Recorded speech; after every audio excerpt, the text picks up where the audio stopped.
I don't go to parties, and here's why.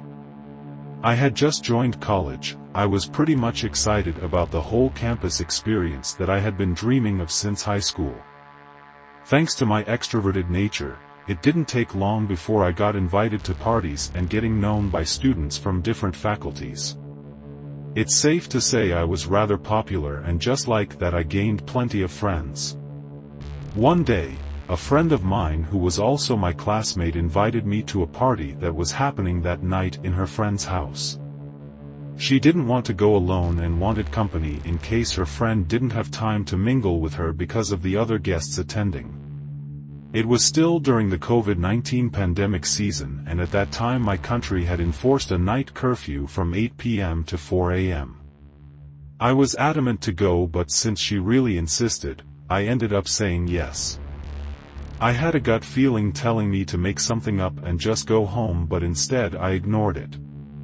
We went back to her place, ate some snacks, and later she gave me her dark red hoodie because it was going to get cold and also because my sweater was just too light. I didn't overthink about it, so I just took it, and with that we left to the party. After driving for hours, we finally got to her friend's house, and it was gigantic. It was a very big mansion, and I was amazed by the cars parked there. I wanted to ask how she met this friend of hers, but again, I didn't say anything. I just followed her as she walked in through the front porch. It was kinda weird though. You would expect to hear loud music because of the said party, but instead it was dead silent. I figured maybe we were here too early, or maybe they didn't want to get the attention of the police because the curfew had just started. It was still odd. The moment I walked in, I remember I almost passed out. The house was like a grand hall, and it was packed by people my age. People wearing deep red hoodies were sitting in the middle forming a circle, while by the walls of the house, people in black hoodies stood. My classmate being one of them. I was about to leave the house because this was the kind of stuff I was not willing to get into, but suddenly, I could not move. I was stuck. It felt like someone else had completely taken over my limbs and I was no longer in charge of my own body. I tried asking them what was happening, but my mouth couldn't move. I tried to shout, yet nothing. My body began to move towards the people in red hoodies as I heard them chant words in unison. I couldn't understand what they were saying because it was a foreign language, and it made things feel more creepier and scarier than it was before. Just like that, I joined the group, sat down and started chanting the same words which I didn't know. Everything happened in a flash when instantly we all laid on our backs flat on the ground as if someone had pushed us down. The chanting didn't stop. Then a dark smoke started coming out from people by the wall in straight lines as they met in the middle, right above us. The dark smoke started getting thicker and bigger, and now it had formed a huge cloud. In a snake-like manner, the smoke started coming out from the cloud and started slithering down to us. One by one, the smoke got to the people with red hoodies' mouth, nose, and ears.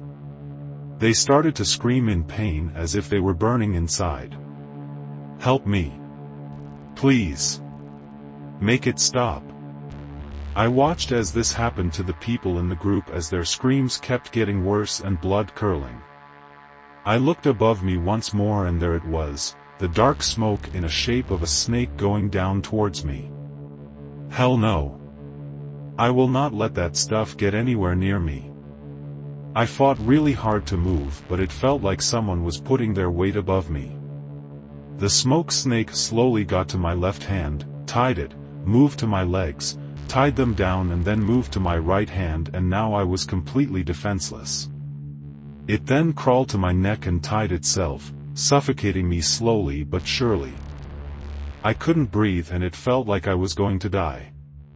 The smoke snake then moved to my face and it divided itself to 5 parts. It crawled to my ears, nostrils and mouth as it lifted me towards the dark cloud. I felt it move down in my throat and I was about to puke, but then I started to cough. My eyes were puffy as it felt I had cried a lot. I touched my face and I didn't feel the smoke, Afterwards I blinked a couple of times. This time I could control my body, and looking around I realized I was in my room and it was barely 4 a.m. I still can't believe that it was only just a dream. I remember how real it felt and how I couldn't breathe. How was it possible that everything I saw was just a dream? Later that week the same classmate wore the exact red hoodie and she invited me to the party. I was quick to decline and made up some excuses and went straight home.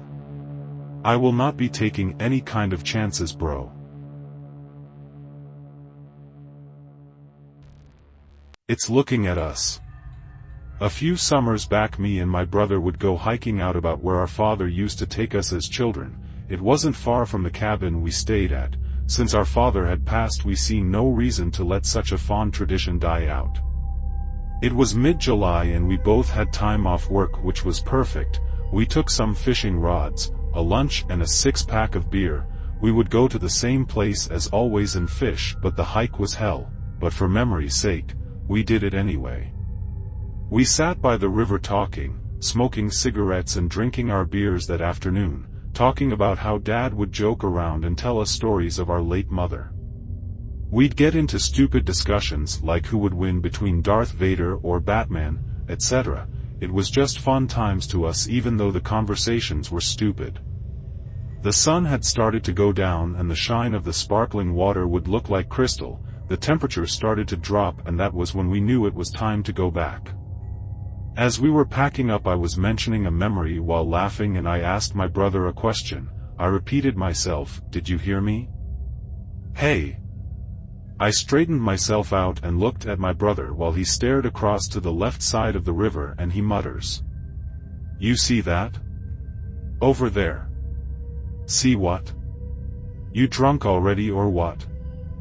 I laughed and looked at the direction he was looking at and maybe, roughly about 80 yards away we see a figure standing on a 20-foot cliff, just behind a few trees. It looked like a man but the head looked smaller and body was thin, really thin. It shuffled to the side a bit out of sight. "What the hell is that?" he whispered. "Like hell I'd know," I replied back as I quickly reached into my backpack and pulled out my small pair of binoculars. Looking at this thing was something I had never seen before, especially with the view I had.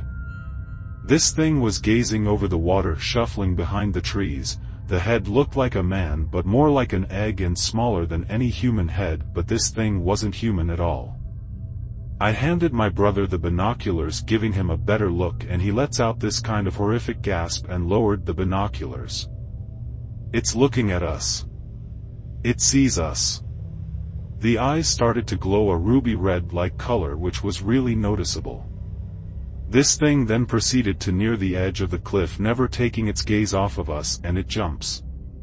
Large gray-black bat-like wings spread out from what looked like from its back and glided away from us over the water. We watched this thing fly at a distance and take a left turn past the trees. We both looked at each other in silence and quickly started packing the rest of our belongings and made our way back to the trails and to the cabin. We heard stories about this kind of creature in the area, but never in our lives we thought we would see anything like it. We've been back to the same spot a few times since then and even inspected the area where it stood, hoping we would catch this creature on camera, but to no avail. He knows what he saw and so do I, but we both deny ourselves to mention what it really was.